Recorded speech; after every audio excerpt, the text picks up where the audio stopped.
realized her desperate need, that in her inner life was empty. See, I know little girls. One little girl I talked to years ago, and she has large breasts. She's about 12 or 13 years old. And I talked to her at one of our slam dunk meetings, or one of the meetings where I meet with young girls. And we were talking about some of the girls that guys were their boyfriends were hitting them or pushing them and all that type of thing. And ladies, it starts at a very early age. And I found out from this little girl that she told me that she let them touch her because they just wanted to feel her, so she let them.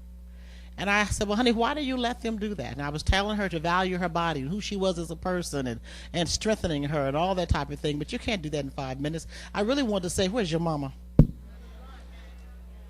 Where's your mama?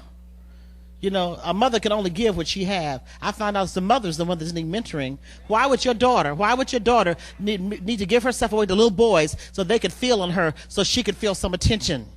You know, what happened to us of walking with our daughters and talking to them about life and love and taking them to the store and taking them shopping and take them to a tea room or do some things with some different things with. I mean, what happened to us spending the time with our daughters and mentoring them and showing them that she's a woman of value? She didn't feel good about herself.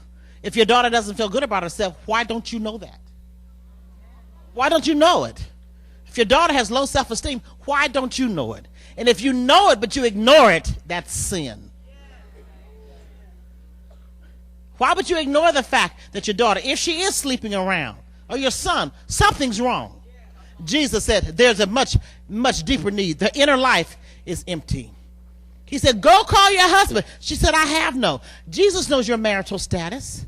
He knows whether you're married or single, whether you're engaged or divorced. You know, he knows whether you're doing or what you're talking to and shacking. He knows your legitimate status and your illegitimate status. But this woman here had been going downhill morally for a long time. And one of the things I heard apostles say over and over again today is about holiness, okay? Holiness, because morally, when a person starts going down, they just say, oh yeah, what the heck? And they just go lower and lower and lower, okay?